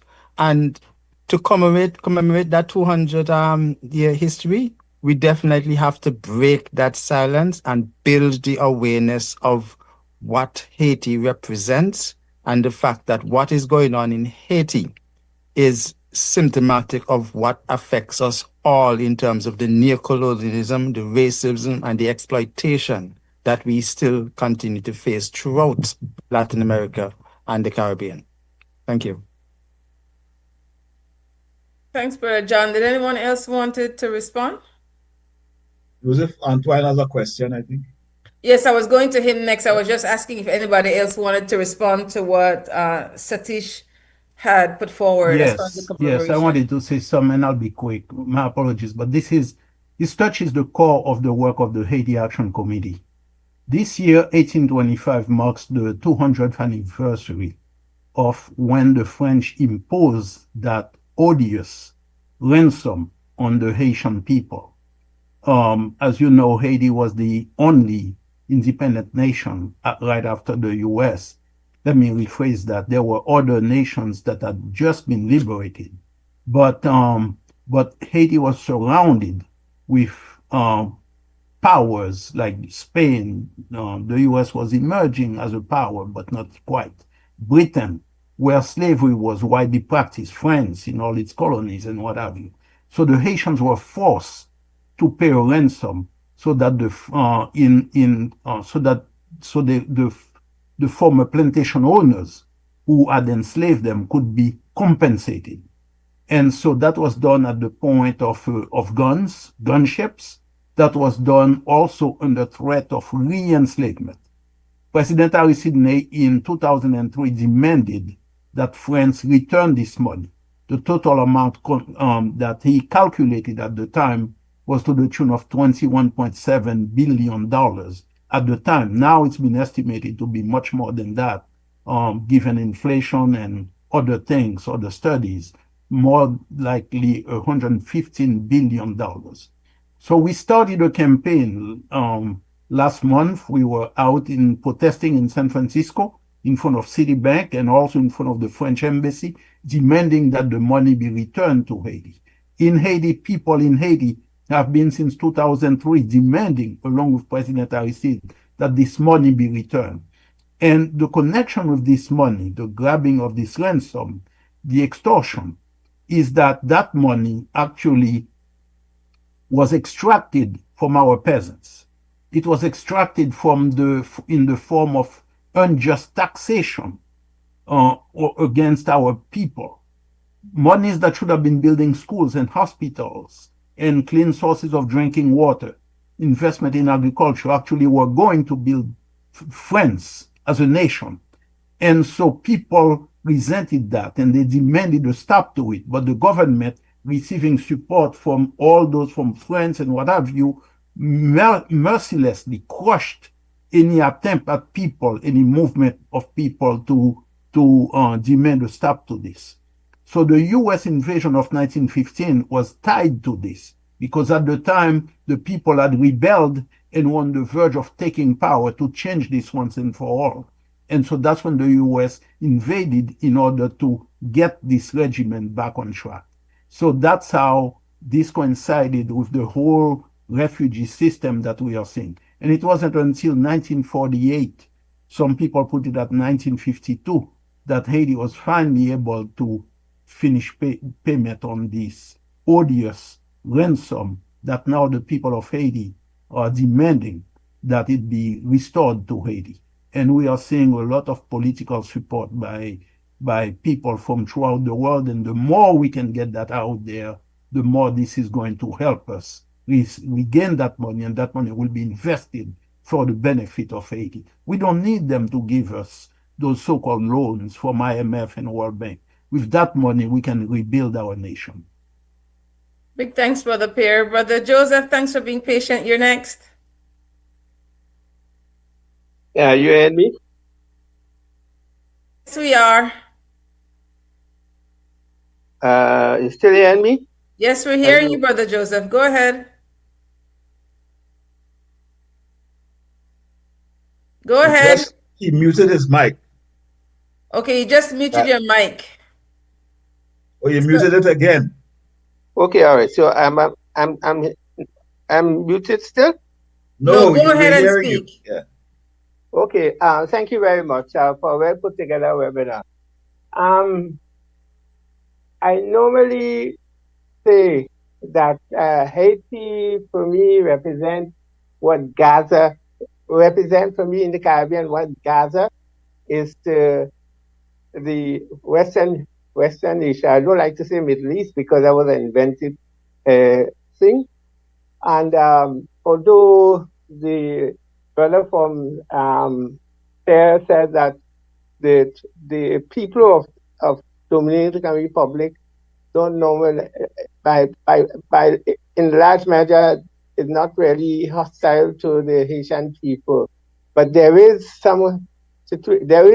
definitely the way the Dominican Republic is supported by the United States in particular, so that they can treat the Haitians the way they treat them. To me, is similarly how Israel treats the Palestinians in relation to Israelis. So I see a similarity here in terms of, for instance, the quality of food which Dominican Republic supplies to Haiti and so on. My concern, though, is, and in some ways being alluded to already, the attitude of Caribbean governments towards Haitians. And recently, President Lula da Silva at least commented that it was, very sad that the awful silence or indifference toward Haiti by mainly Caribbean countries or Caribbean countries. I would like anyone to speak on those two issues. And also, finally, I'm concerned about those Haitians that are in countries like Ecuador and Brazil. I know these are two countries I've been to. Likewise, I've been to Haiti, not in recent time, but I'm familiar with it. I'm concerned about the Haitians in Ecuador, especially with the level of violence towards Black people in El Salvador, and also the problems that the Haitians in Brazil are facing as a result of disaster down there. Are you aware of the challenges that the Haitians in those places face? And I said the final one, but we have a situation also with internal displacement, like the people in the Amazon.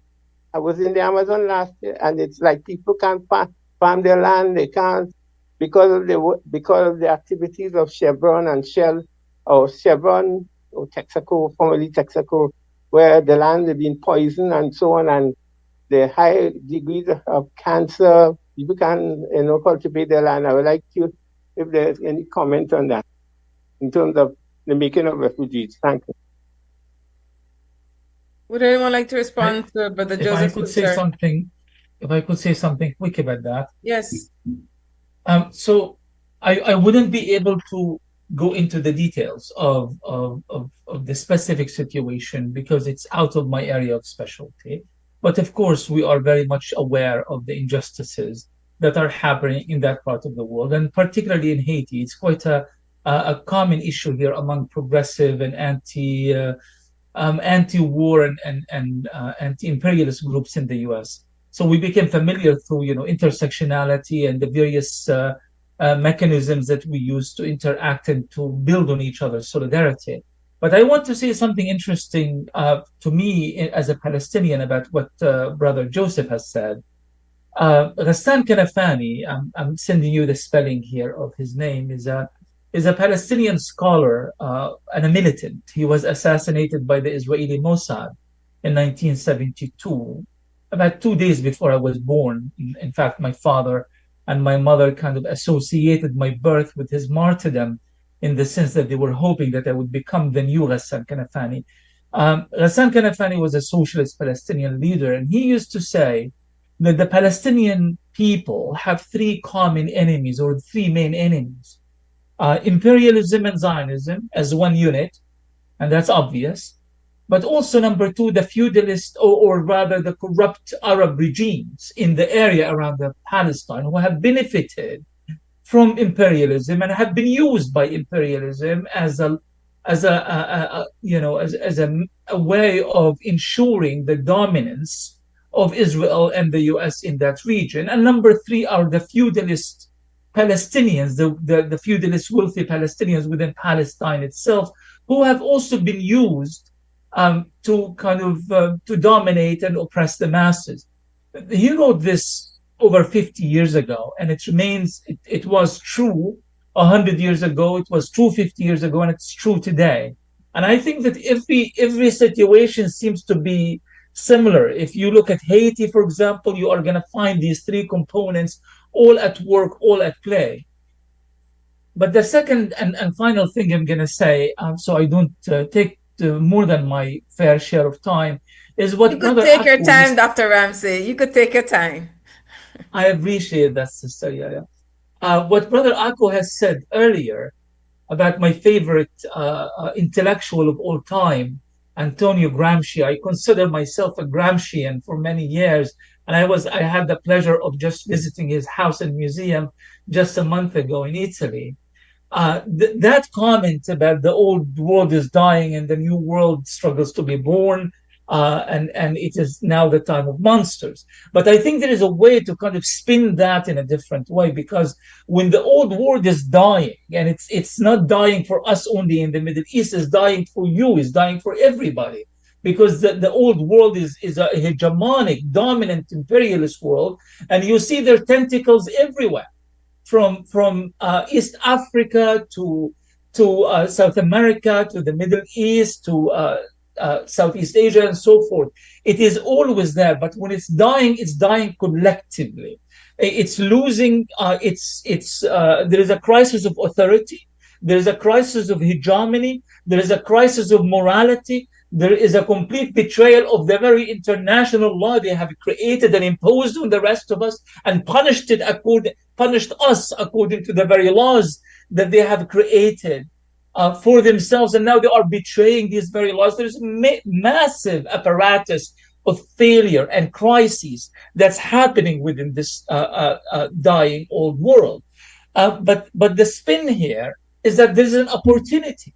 There's an opportunity for us, not just to delineate how awful this old world has been, but the opportunity for us to find common ground, to work together, to learn from each other.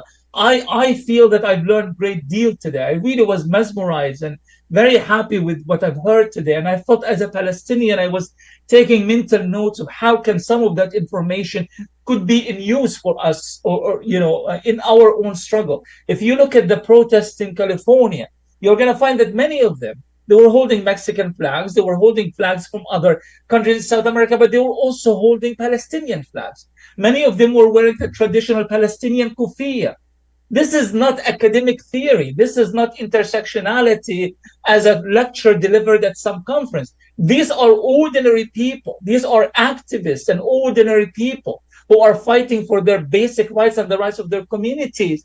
And they immediately grasped on the idea that there is so much in common between all of us. We need to utilize on these opportunities. We need to take advantage of that dying world so that new world ultimately is born, and that the monsters are put back at bay. Thank you. Thanks, Dr. Ramzy. One of the things that I would observe is that when you're not from a particular country, you don't know who's trustworthy and who you should connect with.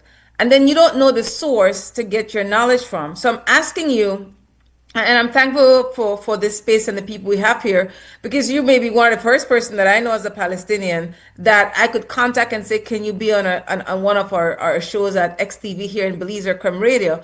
Where can people get credible knowledge about what's happening on the ground, such as what you shared today? What are sources that you can share with us? Absolutely. Thank you for asking about that, Sister Yaya. It's very, very important, because ultimately we go and mind our own business, and then we need information. A lot is coming through mainstream media, and vast majority of it are lies or half-truths. I run a newspaper called PalestineChronicle.com. It is available in English, the main newspaper, but also in French and in Italian, Palestine Chronicle Italia and Chronique Palestine. It is the largest independent Palestinian media organization in the world at the moment. And it is updated around the clock, and you will find everything you would need there, not just news around the clock, but features, commentaries, book recommendations, and everything else. That will definitely be a very useful source. Thanks very much. I know, let me see, I have two messages here. Oh, you posted it in the chat group. It's now 6:38. Sister Malaika Kambon. You may go ahead and speak. Yes, I'm here. I just wanted to comment. I just wanted to make a little small comment about Lula da Silva. I'm sorry, but that individual is a war criminal. He used to head MINUSTA, which is responsible for several massacres and atrocities. I'm hearing the word monster, and I'm so glad to hear that word because I use it quite a bit when I'm posting. He is a monster, and I don't care what he's impersonating at this time as somebody who is progressive. He is a monster, and he is responsible for so many atrocities. And if you go to the HaitiSolidarity.net website and put MINUSTA, MINUSTAH, into the search engine, you will come up with a number of articles that speak to the fact that he is a monster. And I don't get me started on that person. I'm sorry, because he's killed millions of Haitians under the aegis of a UN so-called peacekeeping force, and it's a lie. So That's what I wanted to speak on at that. This is the quickest that I can make it without being here until tomorrow. Thank you. Thank you, sister, for being a truth teller, and there's no need to apologize. Continue to be the truth teller that you are. Anyone else has any comments they would like to share? Sister Sylvia, does Comrade Carlos has anything else he'd like to share with us?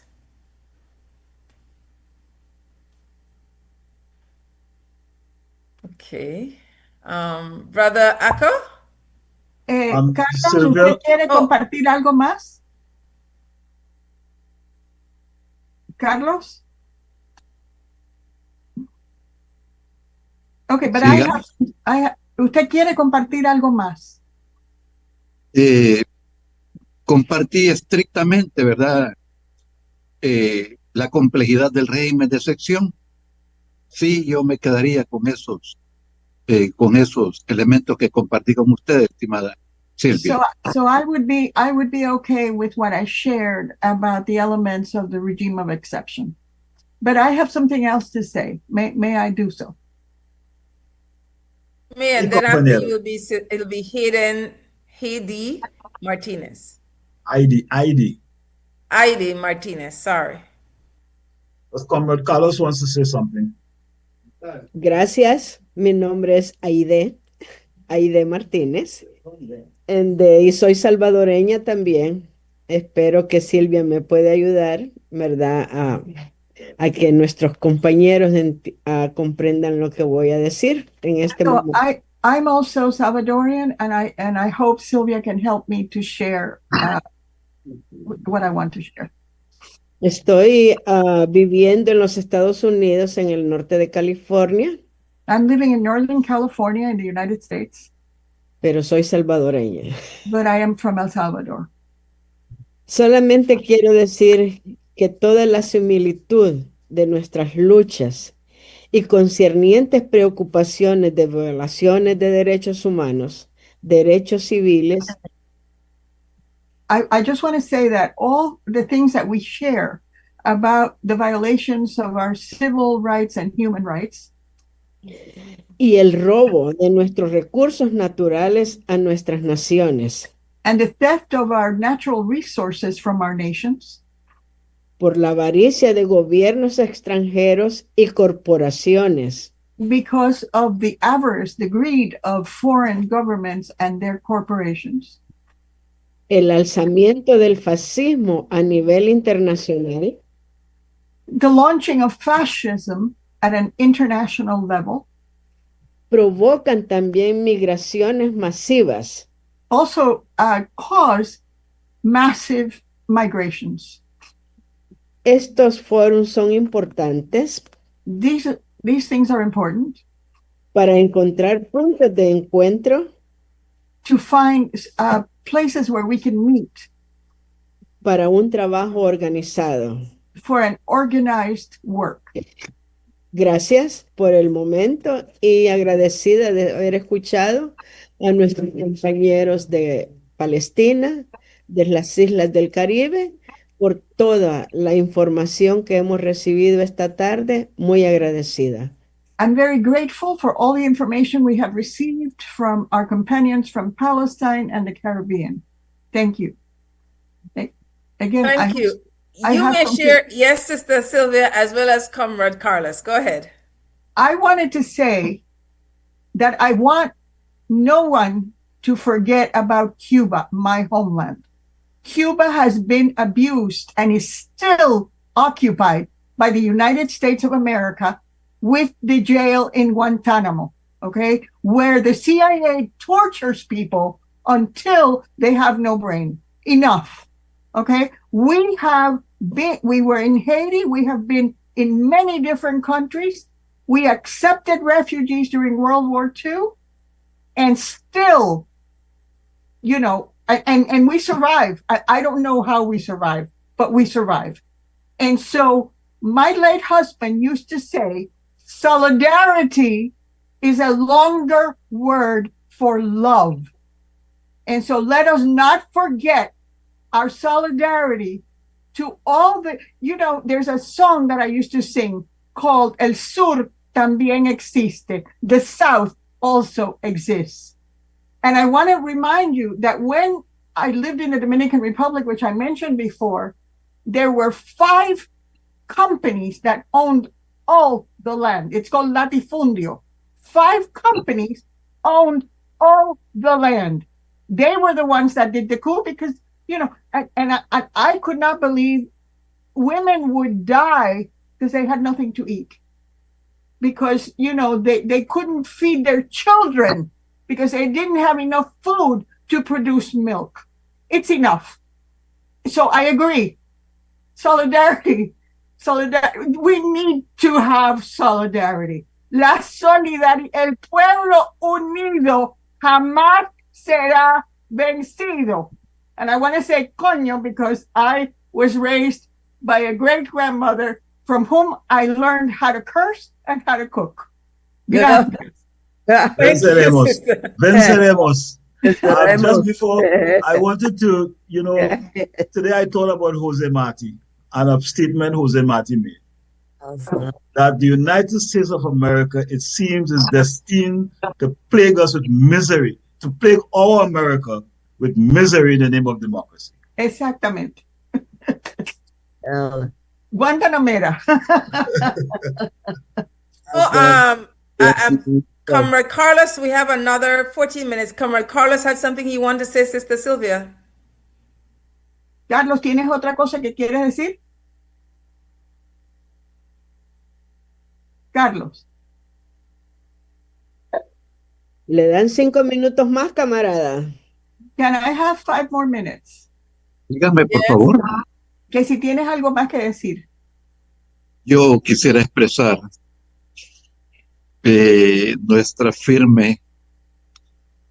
nuestra inquebrantable solidaridad con el pueblo de Palestina. I want to express our unbreakable solidarity with the people of Palestine. El genocidio es un crimen de lesa humanidad. Y demandamos genocide is a human rights crime. Y demandamos a los pueblos de todo el mundo a elevar nuestras actividades en cada país para expresarnos en contra de esa criminal agresión, usando el hambre como arma de guerra. And we demand that the world pay attention and listen to our cry of a people using hunger as a war crime, as a tool of war.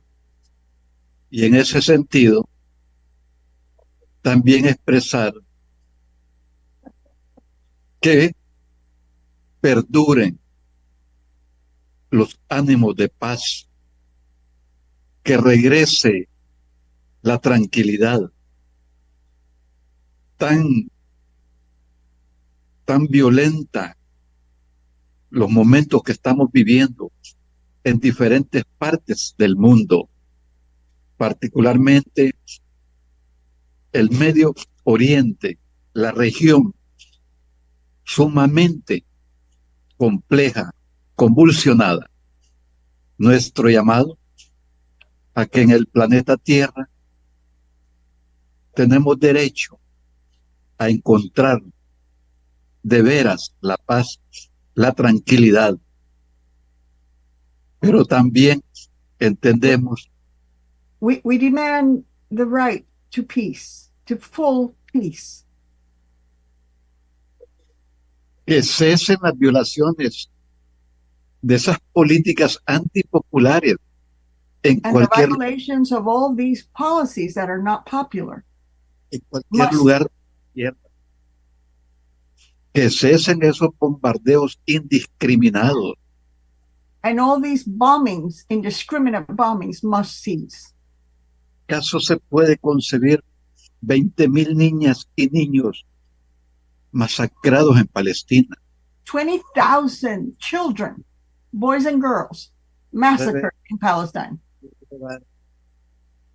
el accionar de los pueblos de todo el mundo y exigir a los gobiernos All the peoples in the world must react posiciones concretas por and esta must, barbarie. No and es must civil, demand concrete actions for these horrible things. esto no se llama civilización, se This llama is barbarie. not, this is not a civilization, it's barbarism. Quería expresar esa crucial demanda I wanted aquí to express that request. en todo el mundo. Thanks very much. Abayomi Manrique, Manrique. Hasta la victoria siempre con Cuba y Palestina. And then we have another 9 minutes. If there's anyone who, I just saw a comment. Aide Martinez wanted to say something. Okay, go Remember, ahead. you have Dr. Professor Watson to wrap up. All right, we have 9 minutes, so let's make this quick. Aide Martinez?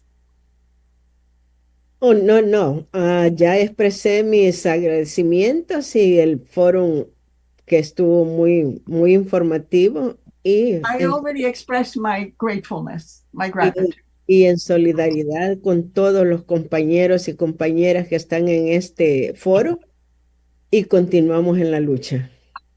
And we shall continue the struggle. Yes, indeed. Dr. Ramzy, Brother Pierre, Brother John, any final thoughts? You have a minute each. Okay, I'll jump right quick. I'll jump in right quick. Let me say this, that we in Haiti, I mentioned about our solidarity from the time that Haiti became independent, with people struggling for their freedom all over the world. In the present day, we have a great affinity with the people of Palestine because two of our heroes of the movement in Haiti were of Palestinian descent. George Ismeri and Antoine Ismeri. They were both killed, assassinated by the right-wing US-sponsored government in Haiti back in 93 and 94. Maybe off a year or so, but both brothers.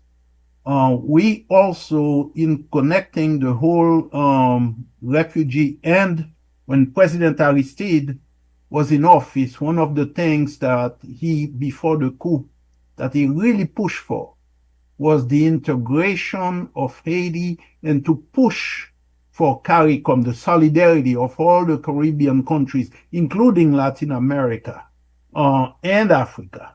That's something that the policies of the Aristide administration were pushing for, and many people, that was one of the reasons for his overthrow and kidnapping by the combined forces of France, the US, and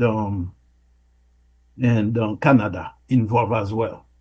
One of the things I want to say, solidarity, and I want to echo that, is the key.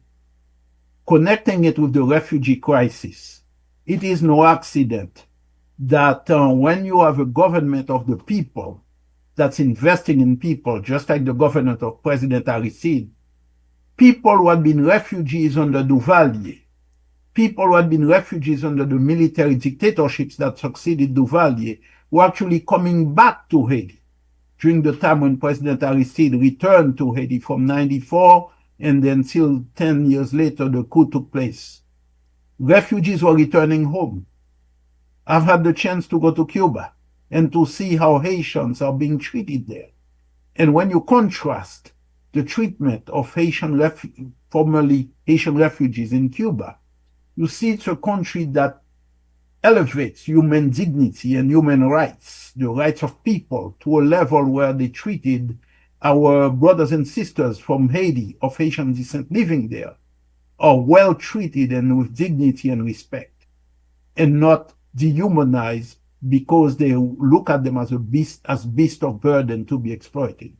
So I'll stop right there because I know others have to speak, but I want to say that when the governments in those countries invest in their people, when we have people government in power, just as in El Salvador, I was so I was a young man and I was so inspired by the movement, by the coming to power of the Farabundo Marti the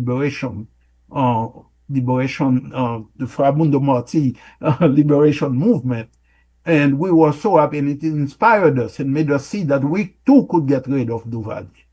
So we help each other, we support each other. When we stumble, we lift the other person up, and then together we march on to make this a beautiful world, and a world where human beings, where the dignity of human life is elevated. Thank you. Brother Pierre. Brother John, 1 minute. Dr. Ramzy, 1 minute. Okay, thank you, Yaya. In 1 minute, I would just like to say knowledge is power. And we should use the power of the internet that we have today to dispel the ignorance, which is responsible for the atrocities continuing among our people of the South. So I'm grateful for this opportunity, and let us proceed with solidarity. I love that word, solidarity. Support each other, spread the word, counter that narrative of ignorance which continues to keep us on its power. Thank you. Thanks, Brother John. Dr. Ramzy? Just very quickly here, from now on, I'm gonna say that a lovely Cuban lady has once told me that solidarity is love, and I'm gonna be using that, Sylvia. Indeed it is, but solidarity can surprise you. The thing is, solidarity is not like, it's not a bomb, it's not a bunker buster that you can drop on a place and say that you won a war. It's not a massacre or a genocide. Solidarity can be slow, but it's rooted, and it eventually delivers when it's nurtured. Who would have ever thought that Yemen, one of the poorest countries in the world, could have possibly become the most important geopolitical factors of solidarity with the Palestinians? No one has ever expected that. So you never know how solidarity, our love and unity will translate someday. All we know is just we keep adding to it, we keep investing in it, we keep nurturing and building of it, and eventually it will deliver, as it has delivered in the case of Palestine and many other scenarios. So let's just keep working on that. Thank you, Dr. Ramzy. Brother Akko, you got a minute. Yeah, all I wanted to take this minute before we introduce Professor Hilborn Watson to summarize. I wanted to acknowledge the presence of one of the oldest living revolutionaries in the Caribbean on this webinar this evening, Brother UC Kwayana of Guyana, who was a founding member of the PPP under Chedi Jaga in Guyana, a founding member of the WPA under Walter Rodney, and a man who just turned 100 years a couple months ago, and I was privileged to be at his birthday party in Guyana, where the community that he lived in came out. So please give him a round of applause. Brother UC Kwayana, arrested by the British in 1959 as a seditionist, I think it was 59, as a seditionist, and is still alive to tell the story. He has outlived his captors and is still here with us, sharp as ever. I don't know if he wants to say a few words before we move to the Professor Watson to summarize. Sister, you are muted here. Yeah, he doesn't want to speak now, but he says he has been privileged to be present and to be standing in solidarity with these movements. Okay. Yeah. Thank you very much. Thank you. Thank you very much.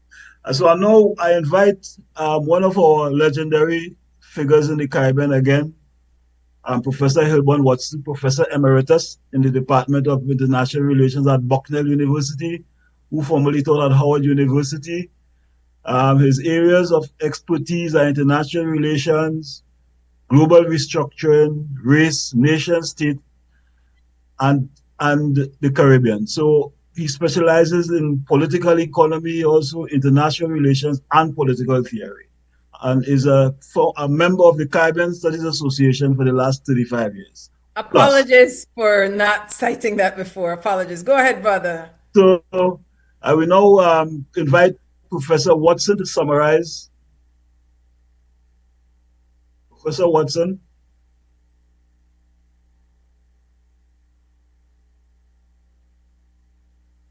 Professor Watson was here just now.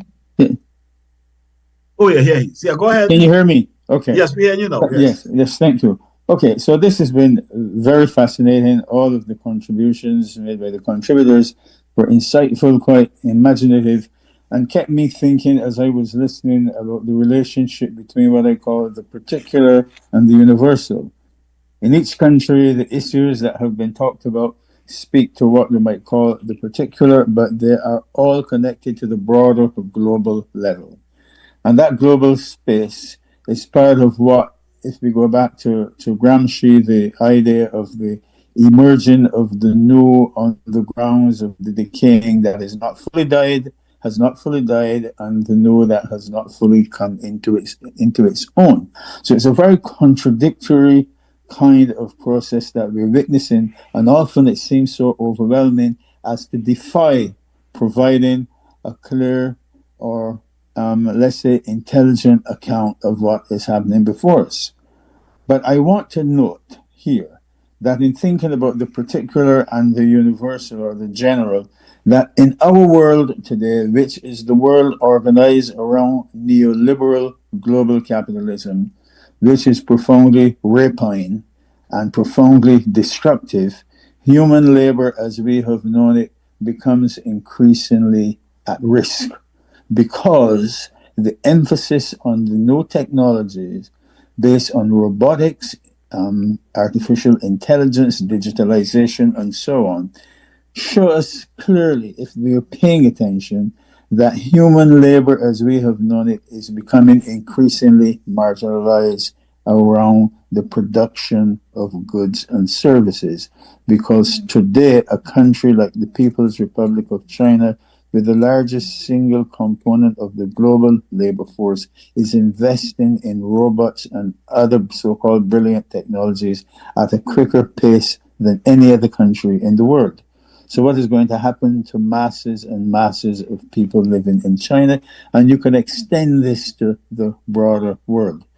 Now, in the early 1990s and into the 2000s, the World Bank and the United Nations Conference on Trade and Development, the acronym is UNCTAD, put out reports indicating that by 2050, 2/3 of all jobs in the so-called South could be automated, in circumstances where very large numbers of people have not ever been integrated into what capitalists would call productive activity.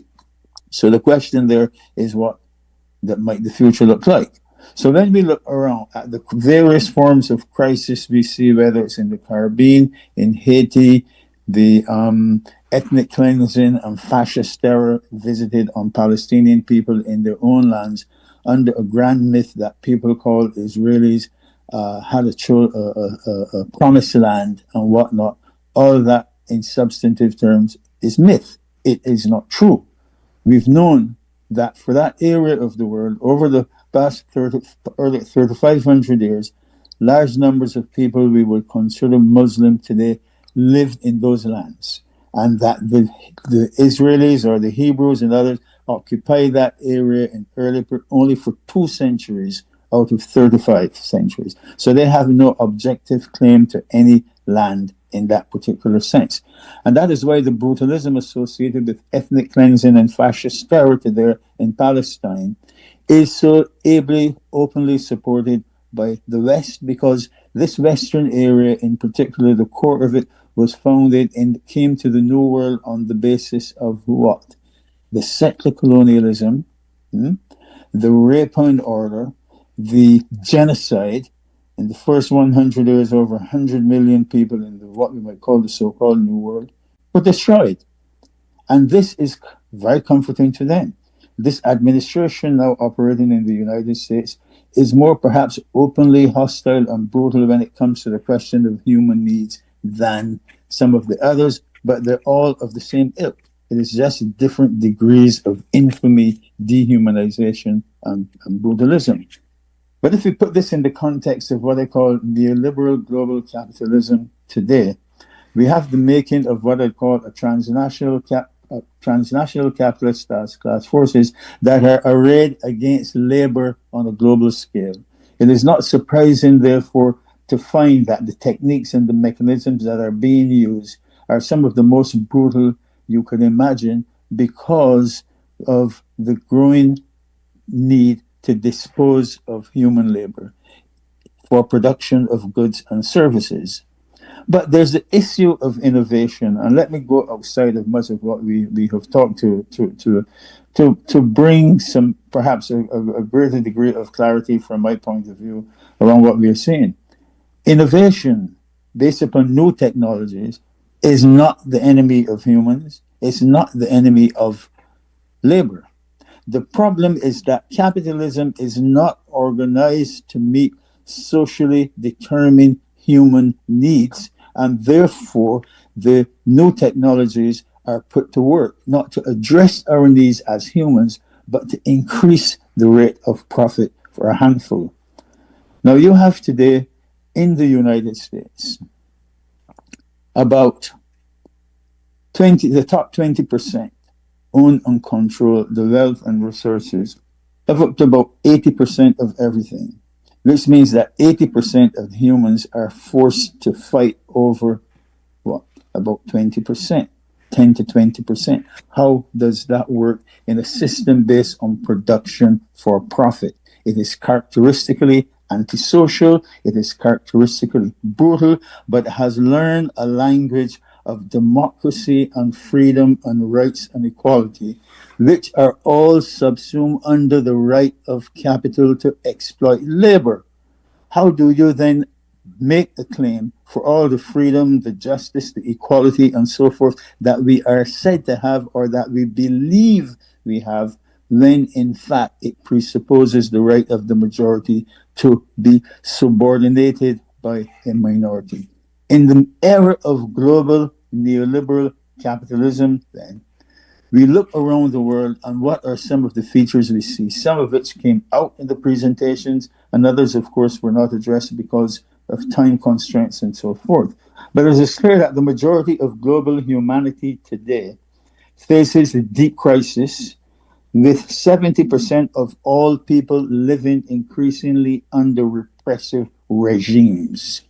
And in that particular context, some of these regimes have assumed a pernicious character of neo-fascism. And we can't look to the 1930s to understand necessarily the features of what we are seeing before our very eyes today. That is part of the challenge of making sense of the particular for each region, the Caribbean, South Asia, East Asia, Latin America, the so-called Middle East, and the very areas we call Europe, Oceania, and beyond, right? The challenges are there because many of the people living in all of these areas face and yielding challenges to their humanity. Now, if we take what I have just said about this neoliberal global capitalism that is fundamental to all of the issues we're talking about, and you were to particularize it and ask about what you're seeing in Haiti. Is Haiti a country today where the gangs that are exercising so much violence are operating independently, or are there the sub-agents for wealthy people who have no interest in the needs of the common people, the regular people in Haiti, and therefore see destroying them by their henchmen in the street as necessity? If destruction then becomes the key strategic feature of the conduct of the ruling classes in these societies, you understand why we are so much at risk, why life is so much at risk, and why the prospects going forward are becoming increasingly grim. Right? Now, where production for profit is the norm, social needs become secondary, if not irrelevant. And therefore, More minutes. and thank you. And therefore, with killing and destruction become commonplace. When the Israelis launched their most recent attack on Gaza, the stock of the American military corporations began to rise, and they began to say that they never had it so good.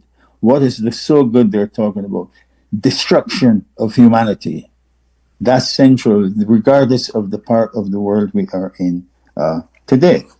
So I would like to suggest then that what we are looking at is the increasing marginalization of humans in the process of production for profit, where the accumulation of capital by a few takes precedence, and we can then put more clearly into perspective what might seem peculiar by region or area of the world.